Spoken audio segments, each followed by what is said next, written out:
e assim por diante. Essas regras a gente fez inspirado no livro do Seus Pedro Luft, que inclusive é deste estado, Celso.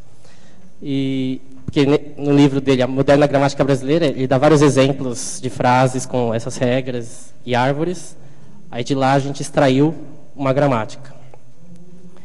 Mas a gramática que a gente fez, análise sintática, né, esse problema da análise sintática é um problema muito difícil. Não está resolvido assim, não é fácil de resolver. Tem vários estudos e tal, mas para uma máquina resolver qual que é a estrutura da frase é bem difícil, ainda mais em português não é tão avançado. E aí a gente também adotou um escopo menor, a gente reduziu algumas limitações que a gente tem que desenvolver no futuro, aí, né, a comunidade vai ajudar. Quais são as limitações atuais do nosso sistema? A gente só aceita frases com verbo só, né, ou seja, só orações. Além disso, a gente não tratou o caso de inverter a ordem, só ordem direta, sujeito, verbo, objeto. Se alguém falar, em vez de eu comi chocolate, falar chocolate, eu comi, já não vai aceitar por enquanto. Não estamos tratando essa questão da ordem. Bom, é isso. E aí, essa é uma questão, um ponto bem importante para a gente desenvolver aí no futuro, com colaboração.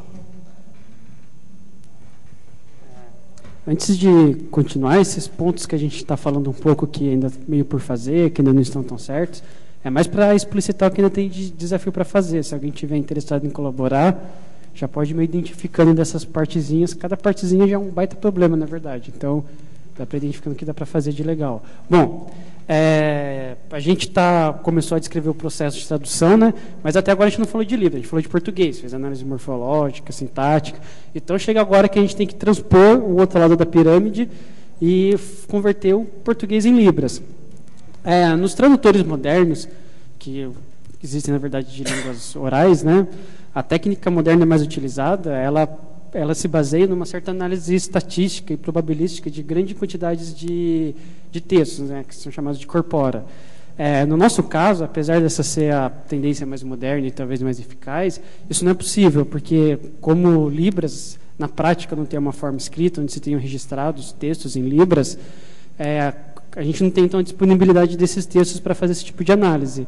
Então, a abordagem que a gente adotou é uma, talvez, um pouco mais antiga, podemos dizer, mas mais determinística no sentido de não ter essa dependência. Então, a ideia é de que se você tem uma estrutura, numa certa estrutura sintática, por exemplo, você pode transformar essa estrutura.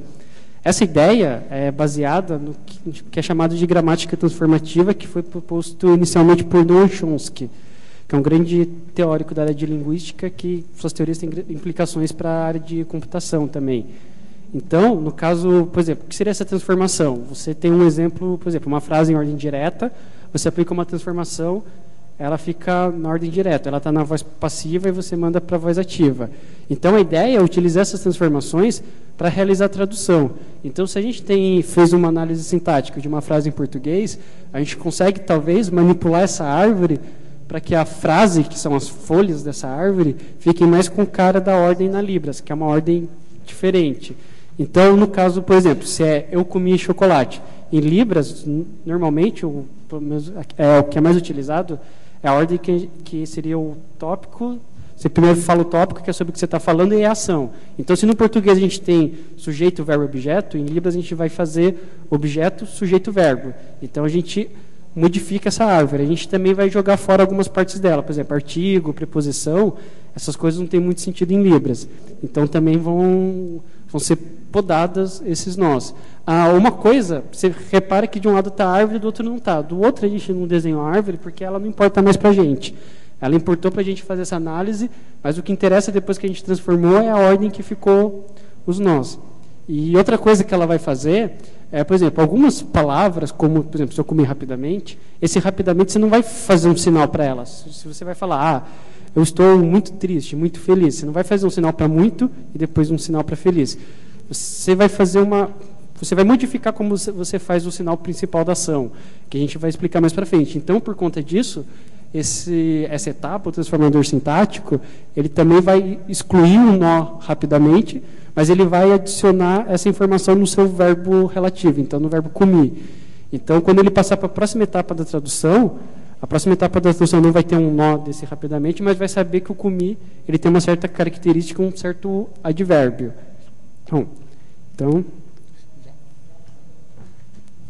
Bom, a próxima etapa que o Leonardo estava falando é uma que passa pelo contextualizador.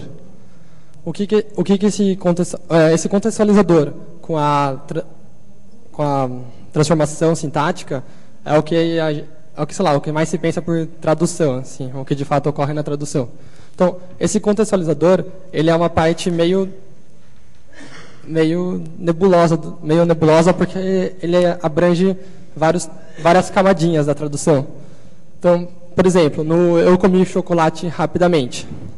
Como ele recebeu um token transformado, o comi, que estava dizendo que essa ação foi feita de modo rápido. Então, esse contextualizador, de algum jeito ele sabe da morfologia dos sinais de Libras e ele vai saber realizar o rapidamente no verbo. Então, o que o contextualizador faria nesse caso? Pelo que os professores que a gente consultou disse, ele não faria um comer normal, mas faria com um sinal mais acelerado. Então, por exemplo, se fosse eu comi muito chocolate, o comi estaria ali, anexo a ele, o token de advérbio de intensidade positivo, né, muito. Então, ele faria... segura. De acordo com o nosso professor, o sinal poderia ser feito com as duas mãos, indicando uma abundância da ação feita. Bom, e outras ações que a gente foi descobrindo que a gente deixou para o contextualizador, devém da estrutura que a gente vai mostrar agora, que foi feita a partir do nosso estudo, do que a gente foi lendo sobre a Libras, né? Então, por exemplo, isso aí seria um nível de complexidade sintática. Isso não é um nível como que eu digo, que está oficial, que está na literatura, mas foi as dificuldades que nós que a gente foi sentindo. Então, o mais simples seria uma frase simples. Não frase simples aqui, período simples. É menos que isso até. É uma frase só sujeito, verbo, objeto, bem limpa. Um segundo nível seria o uso de advérbios de modo e intensidade, que foi o exemplo que foi dado do comer muito ou comer rapidamente. Um terceiro nível seria a concordância verbal, pessoa e número. Por exemplo, o contextualizador, quando ele vai buscar o sinal da palavra ver, ele vai ver que a forma dicionário de ver, a forma dicionário de Libras, para o verbo ver, seria assim.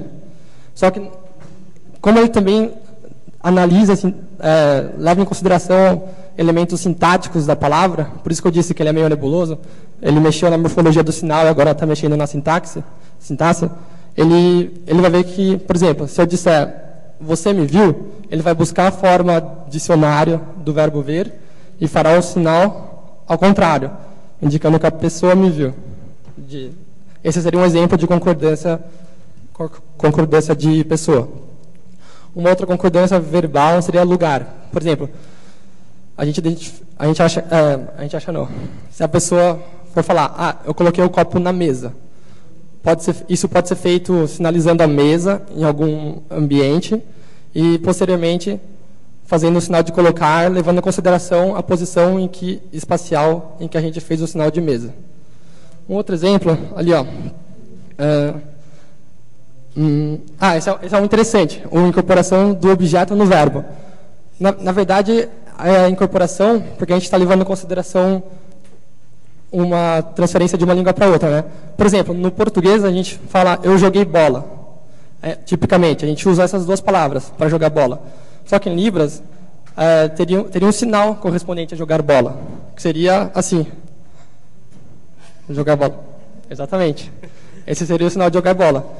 Então, o que o contextualizador vai fazer? Ele receberia do transformador sintático bola, eu joguei, mas ele veria que o jogar, quando na presença de bola, esse sinal típico teria que ser substituído por esse outro. Então, ele incorporou um objeto de uma estrutura em português num verbo, num símbolo só em libras. E é isso que a gente chamou de incorporação do objeto. A gente não, desculpa. É isso que é chamado de incorporação do objeto. Outros exemplos de incorporação de objeto, que também tem a ver com outro tópico ali. Eu bebi uma garrafa. Você vai fazer o sinal de certa forma. Mas se eu falar, eu bebi um copo, então você muda o jeito que você vai fazer o sinal. Certo? Bom, enfim. Utilização de diferentes pontos, manter a referência durante o discurso. Aí é mais avançado ainda, porque envolveria mais períodos de oração. E o mais difícil e interessante seria a adaptação semântico-visual, que não está abordada no nosso trabalho, e quem quiser nos ajudar, por favor. Por exemplo, vou falar que o homem subiu a montanha. Um jeito... Obrigado, não vou fazer o sinal. Um jeito típico de fazer esse sinal seria, por favor, representar a montanha, que tem a ver também com outro tópico de concordância de lugar. Sinalizar um homem e depois utilizar uma coisa que é chamada de classificador. Fazer uma perninha representando o homem subindo a montanha, naquele objeto que ele representara. Ok. Esse é um exemplo interessante e bem complexo. E essa última parte não é tão difícil de implementar quanto essa nona, mas também tem a ver. Porque, tipicamente, a gente aprendeu que, em Libras, o jeito típico de organizar os componentes da sentença seria objeto, sujeito, verbo, né? A chamada topicalização. Mas não precisa ser sempre isso. Então, algum mecanismo de decidir que tal frase fica melhor com sujeito, verbo, objeto, ou objeto, sujeito, verbo, enfim. E é isso aí. Isso que a gente falou, essas questões que a gente levantou, é interessante falar que, em parte, a gente levantou essas questões com apoio, com a ajuda do pessoal da DERDIC, né, que é lá da PUC de São Paulo, incluindo surdos de lá, e também principalmente essa questão da ordem da frase, com base no estudo de uma especialista em Libras, que é a Ronice, né. Então, até agora a gente falou da tradução, falou que a gente gerou sinais, mas o que é gerar sinal? O que isso quer dizer? Como é que eu estou... Quando eu vou traduzir do português para o inglês, eu estou pegando uma palavra e trocando por outra palavra. E essa palavra que eu estou gerando é uma cadeia de letrinhas. E no caso de Libras, o que eu estou gerando? Então, a primeira coisa que a gente tem que pensar é o que é o sinal. O sinal em Libras tem algumas propriedades, que são essas que estão aqui. Então, a configuração de mão diz como que sua mão vai ficar, a forma dela, né? O ponto de articulação, que é onde você faz, ela pode estar aqui no espaço neutro, pode estar na orelha, na testa. O movimento, então tem um monte de movimento. Você pode ir para frente, pode fazer circular e assim por diante. A orientação é que, apesar de você ter uma configuração fixa, essa configuração pode variar no plano e pode variar também aqui nas rotações. Por aí vai. E, enfim, você tem a expressão facial, que também é muito importante. Alguns sinais são caracterizados pela expressão facial e também no contexto da frase a expressão facial muda o significado de um sinal. Então, na verdade, seria com tudo isso que a gente tem que tratar. Então, qual que é o desafio? O desafio é encontrar uma forma de representar isso computacionalmente. É criar uma codificação. Quando você tem as palavras em português, cada letrinha lá tem um código. Só que aqui, no caso, a gente precisa encontrar um código para o sinal, que é mais um código de composição que vai misturar tudo isso. Também, de certo modo, que a gente precisa, como a gente quer fazer uma tradução automática, é encontrar um código preciso também que um computador possa entender, por exemplo, que um robô faria assim. Então, em busca disso, a primeira ajuda que a gente tem, ideia que a gente tem, é o Signwriting. O Signwriting é uma forma escrita de língua de sinais, não só de Libras, mas pode ser usado para a língua de sinais de qualquer país. E, bom, infelizmente ela não é tão amplamente divulgada, aceita, e alguns surdos até não gostam muito mesmo. Mas, para a gente, ela é muito legal, porque o que é o Signwriting? É uma forma que você representa o sinal morfologicamente. O que isso quer dizer? Bom, tem gente que, quando vai falar sobre Libras, vai representar um sinal, escreve em português o nome do sinal em maiúscula. Então, aquilo está representando o sinal, mas não diz nada sobre o sinal. Se você lê aquilo, você não sabe fazer o sinal. Agora, se você for pensar como funciona com a gente, quando você lê uma palavra, por exemplo, você lê uma palavra em inglês, por mais que você nunca tenha visto aquela palavra, você consegue ler. E o SignWrite é assim, a ideia é essa. Por mais que eu veja um sinal lá, eu nunca vi aquele sinal, eu vou conseguir fazer. Então, cadê o coisinho aqui? Foi? Não? Por que foi? Não, não queria isso. Então, por exemplo, eu tenho esse sinal aqui. Esse sinal é feito mais ou menos assim. Nesse caso, eu sei que é Brasil. Mas tem outro sinal, por exemplo, isso daqui. Vai ser algo assim. Então, eu não sei o que significa, mas só de ver o desenho, eu consegui fazer. Então, é mais ou menos o que a gente quer. Só que isso é para humanos lerem. A gente precisa de uma forma de leitura, tipo, normalmente um computador, quando vai ler alguma informação, não vai analisar desenho. A gente precisa de dados bem descritos. E que também que não tenha ambiguidade. Então, o que a gente fez, na verdade, foi bolar uma estrutura de dados. Essa estrutura de dados, bem, para quem programa, na verdade, são classes e objetos de orientação a objeto, mas qualquer um pode imaginar isso simplesmente como um grande conjunto de pares, de campo-valor. Então, você tem um sinal, e aí esse sinal vai ter algumas propriedades, como, por exemplo, a palavra correspondente em português, e esse sinal vai ser composto pelo que a gente chamou de símbolos, que, no caso, cada símbolo é o que você consegue expressar por uma unidade, por um desenho do SignWriting. E aí esse símbolo, aí sim, ele vai ter as duas mãos, cada mão vai ter seu movimento, o sinal também vai ter, por exemplo, onde que o ponto de localização, onde que vai ser feito, onde a mão vai ser posta, vai ter descrição da expressão facial. Então, para ficar um pouco mais concreto, no caso da mão, por exemplo, o que de informação a mão tem? Ela tem um lado, se é a mão direita ou a mão esquerda, ela tem a configuração da mão, que é aquela ideia. Então, a gente já viu quais são as configurações de mão que existem em línguas de sinais, e aí você tem um conjunto de possibilidades para isso. O plano, se a mão está na horizontal ou vertical, a orientação, você gira ela assim, a rotação, você gira ela assim, dedos, se são movimentos dos dedos. Às vezes você tem sinais que você fecha os dedos, outros você movimenta assim, e assim por aí. E o movimento da mão, que aí é uma outra estrutura complexa com mais dados. Uma coisa que a gente queria avaliar é o quanto isso consegue descrever os sinais, porque tem alguns sinais que são complexos no sentido de que até mesmo em SignWriting é meio difícil desenhar eles. Por exemplo, o sinal que eu aprendi, o sinal de vulcão. Então, mesmo esse sinal em SignWriting já é difícil fazer. Então, nesse modelo provavelmente vai ser difícil encaixar, porque como é um modelo computacional, ele deixa meio quadrado, assim, você tem que forçar um pouco para caber o sinal, mas muitos sinais são bem descritos nele. Bom, mas até agora a gente falou que a gente criou o sinal, descreveu o sinal, mas isso não basta. A gente precisa mostrar esses sinais. E antes disso também, de onde que esses sinais vieram? A gente falou na hora do contextualizador que ele pegou o sinal, manipulou o sinal, mas quem informou que tal palavra correspondia a tal sinal? Bom, para isso a gente precisa de um dicionário. Você tem a gente quer fazer um tradutor, mas para fazer um tradutor você precisa antes de um dicionário.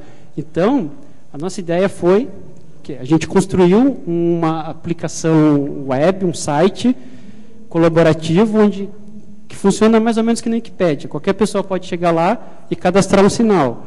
Ele vai marcar lá o nome de um sinal, vai dizer qual palavra em português esse sinal corresponde e vai descrever, através de um formulário, pondo campo por campo, todas aquelas propriedades do modelo de dados que a gente mostrou.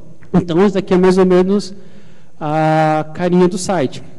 Uma outra coisa que a gente pensou, por exemplo, esse site ele é feito por várias pessoas que vão juntando os dados, esses dados ficam num lugar centralizado.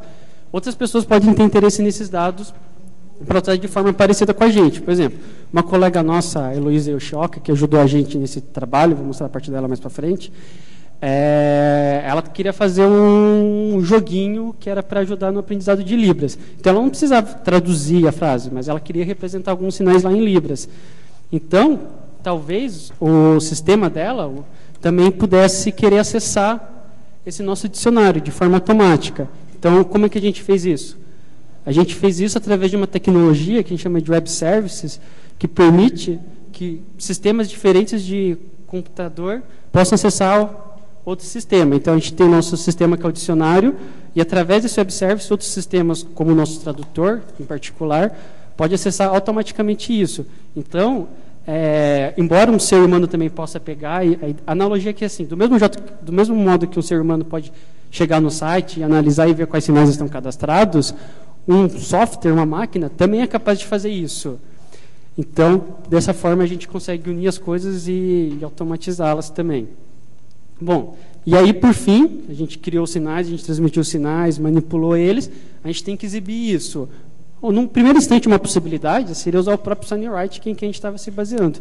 Mas, como a gente já disse, por ele não ser tão difundido, a gente preferiu pegar outra via, que é de sintetizar graficamente mesmo.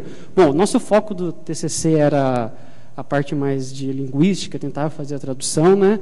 E ninguém aqui é expert em computação gráfica, né? Então, a gente meio que encarou mais esse desafio e fez até onde pôde, né?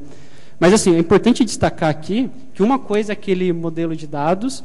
A ideia é assim, que você tem aquele modelo de dados e esse programa, que é a parte visual, ele vai ler uma descrição que está naquele modelo de dados e vai fazer ao vivo, vai pegar aquele modelo e vai representar os sinais.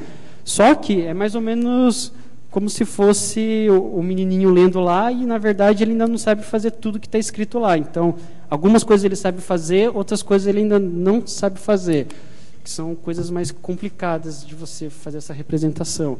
Então, por exemplo, ele consegue fazer movimentos retilíneos, movimentos circulares, ele não faz ainda. Por exemplo, coisas mais complexas que precisam interagir uma mão com a outra. Por exemplo, sinal de, sei lá, pastel. Você tem esse contato de uma mão na outra, que é complicado. Embora ele consiga usar as duas mãos independentes, isso não tem. Por exemplo, sinal Jesus também, que é desse tipo. Então, isso é uma coisa bem complicada que não foi feita ainda. E tem expressão facial também, que é muito importante, a gente não tratou nele, embora esteja no modelo de dados. Mas a ideia é ir evoluindo ele, pegando cada possibilidade lá do modelo de dados, e cada possibilidade que está lá, ele vai fazer uma ação diferente. Então, não são para todos os conjuntos de valores que ele ainda está fazendo algo, mas já dá para fazer alguma coisa, algumas frases simples.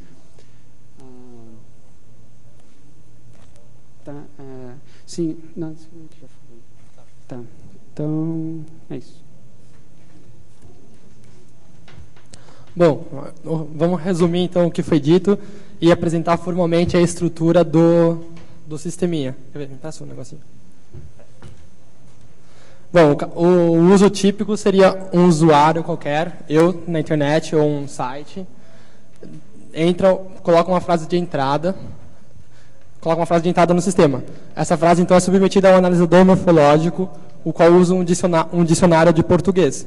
No caso, o analisador morfológico, nós usamos o JSpell, que é de Portugal, e como dicionário de português, o padrão que eles forneciam. Ou seja, é o padrão que eles forneciam. Então, esse analisador morfológico vai nos prover como saída tokens, pares de palavras digitadas e a classificação delas. Esses tokens entram no passe sintático, que vai montar aquela árvore que a gente viu, e esse passe sintático, que nem o analisador morfológico, tem como base um dicionário de português, o passe sintático vai usar aquela listinha que o Marcelo mostrou, dizendo, um sintagma substantivo, um sintagma adjetivo mais um nome. Vai usar regras desse tipo para fazer a análise. Isso vai gerar a árvore sintática, que vai passar pelo transformador sintático, que o Leonardo comentou. O transformador sintático vai obter, então, uma árvore transformada. Essa árvore transformada, os tokens também, os componentes dela também são diferentes do português. Basta lembrar do exemplo do comi, que o comi também tinha nele anexo a ideia de intensidade, de velocidade. Ok? Isso gerou para a gente, então, o contextualizador, por fim, vai obter do Wikilibras, que é o dicionário de sinais, informações sobre os sinais possíveis para aquelas palavras, vai talvez escolher, que vai tirar alguns sinais, por exemplo, eu jogo bola, vai tirar o sinal de bola, vai deixar só o sinal de jogo, e vai gerar uma saída XML, demarcando uma entrada para o Virtual Journal, que é o gerador de animações. O gerador de animações, por sua vez, tem comentado os modelinhos gráficos. E é isso aí. Daí, bom, então os colaboradores atuando no dicionário, o especialista em português, sei lá, o Luft digitando as regras, e por aí vai. Então, como a gente tentou ressaltar ao longo do caminho, ainda tem várias coisas para fazer. Em parte, isso também porque a nossa ideia, considerando que a gente fez, tipo, começou a fazer em um ano, no TCC, né, a gente podia ter optado por pegar uma dessas partes e fazer ela mais a fundo funcionar melhor. Mas a gente optou por trabalhar um pouco em cada frente para ter um sistema, um ecossistema, digamos, completo, que permitisse fazer todo o processo de tradução. Então, apesar de ser limitado, a gente consegue pegar uma frase simples e fazer o processo completo. E era isso que a gente queria. Então, a ideia é que agora cada um desses módulos que a gente tentou fazer o mais independente possível possa ir evoluindo por si, de forma que o sistema todo também melhore. Então, aqui a gente colocou algumas das coisas, né, para melhorar umas, a gente já falou, mas deixa eu passar meio rápido aí. Então tem que melhorar, por exemplo, Virtual Journal não tem todas as configurações de mão, não faz todos os sinais possíveis. O Equilibrium poderia ter um design melhor, umas usabilidades melhor. A gente tem que analisar se o modelo de dados contempla todos os sinais possíveis ou não. Bom, no analisador morfológico, o que a gente pode fazer é colocar novas palavras no dicionário, permitir que ele aceite projeto ao invés de projecto, quer dizer, ambos. Permitir também que palavras escassas, ou seja, todas as palavras, pode usar aí dados da Academia Brasileira de Letras, sejam reconhecidas. No analisador sintático, temos que melhorar aquelas regras gramaticais que foram apresentadas. E, por fim, o transformador sintático e o contextualizador, que formam um tradutor, têm que ser melhorados, principalmente o contextualizador, que tem toda essa abrangência. E palavras desconhecidas, atualmente, o nosso sistema faz uma carinha de não sei. O ideal seria que ele, não conhecendo a palavra, soletrasse, fizesse o sinal das letras componentes.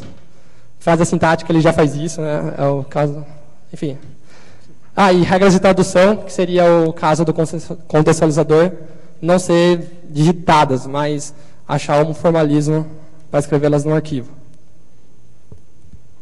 Bom, como dissemos, todos são bem-vindos a participar, e para isso começar é só acessar nosso site, o polilibras.com.br. E, bom, o tempo já está acabando, então a gente vai fazer assim, a gente tem, na verdade, um videozinho de demonstração, a gente vai deixando rodando ele de fundo, que mostra mais ou menos como o sistema está. Enquanto isso, já podem fazer perguntas, quem quiser. Vocês vão beber essa água ou posso tomar? Oi? Vocês vão beber essa água? Pode tomar. Tem mais ali também. Sim. Legal. Vamos lá, gente.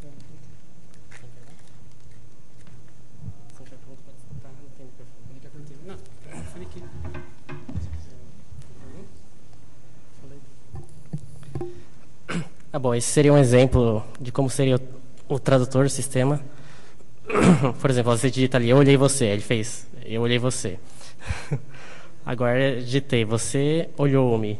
Aí ele vai, vocês podem reparar que olhou ficou ao contrário, né? Ou seja, teve aquela concordância do verbo, porque o você era o sujeito e o eu era o objeto. Então o verbo concordou, ele inverteu.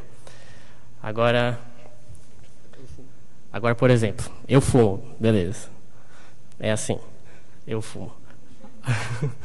Aí, um advérbio, vai modificar o verbo, eu fumo muito. Aí, o que vai acontecer?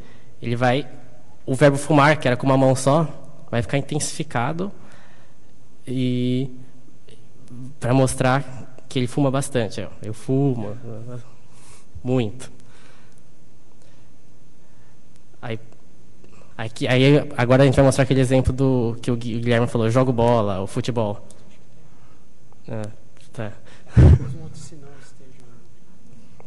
Eu gosto de futebol. Futebol é assim. Ele fez futebol. Aí, mas se você falar, eu jogo futebol, eu joguei futebol.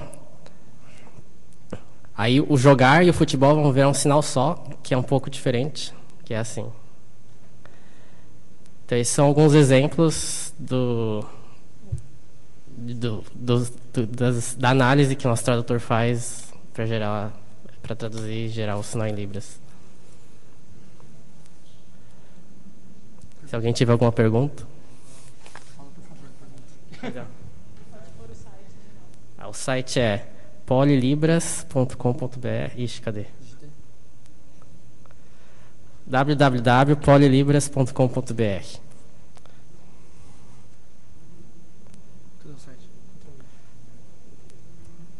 Aí. Ali tem uma pergunta. Primeiro, parabéns para vocês, viu? Estudando, desenvolver isso tudo aí, vocês são maravilhosamente loucos e com certeza vocês têm os fãs ali do lado. Vocês chegaram a conversar com o pessoal do Lavide, lá da Federal da Paraíba? A TV Escola e a TV Brasil estão trabalhando na questão da interatividade digital, o jornal, para que o pessoal com deficiência auditiva pudesse botar em primeiro plano o tradutor e em segundo plano a matéria em si, né? E o Lavide está trabalhando isso. Eles estão preparando um sistema, por isso que eu falei assim, pô, se vocês entram em contato, vocês iam talvez além do que eu, iam ajudá-los também em algumas deficiências que eles estão encontrando. Eles estão fazendo um sistema lá que vai pegar do oral, traduz para o escrito e traduz o avatar, só que eles estão fazendo em 3D.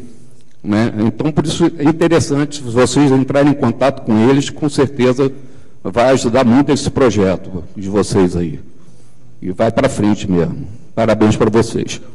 Obrigado. Isso aí, a gente fez ano passado, na verdade, né, a maior parte disso, e do trabalho do Lavide, a gente ouviu falar dele no começo desse ano, na verdade. A gente acabou... Ah, tá. Não, mas só para explicar um pouco. A gente acabou não entrando em contato. Entrando em contato com outros trabalhos, a gente tentou entrar em contato, né? Mas com o Lavide não. Com outras universidades que o pessoal também tinha trabalhos semelhantes, a gente tentou entrar em contato. Mas não, o Lavide na verdade não. Mas a gente pode sim. É aquele do equilíbrio. Para colaborar mais. É aquele do equilíbrio. Obrigado. Oi. Vocês pensam em alguma integração com o OpenOffice, assim, Cogru, alguma coisa desse tipo? O que a gente pensa, que a gente sempre tem feito desde o começo, é fazer o sistema o mais modular possível, para que outras pessoas possam pegar isso e utilizar como plugins, seja na web, seja no OpenOffice, seja para fazer vídeos. Então, o que a gente tenta fazer as coisas com o que a gente chama de baixo acoplamento para ser reaproveitado. Então, a nossa ideia é mais ou menos essa, sem precisar pensar em uma aplicação específica.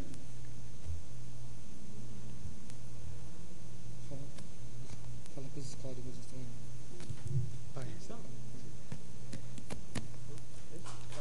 Obrigado, pessoal.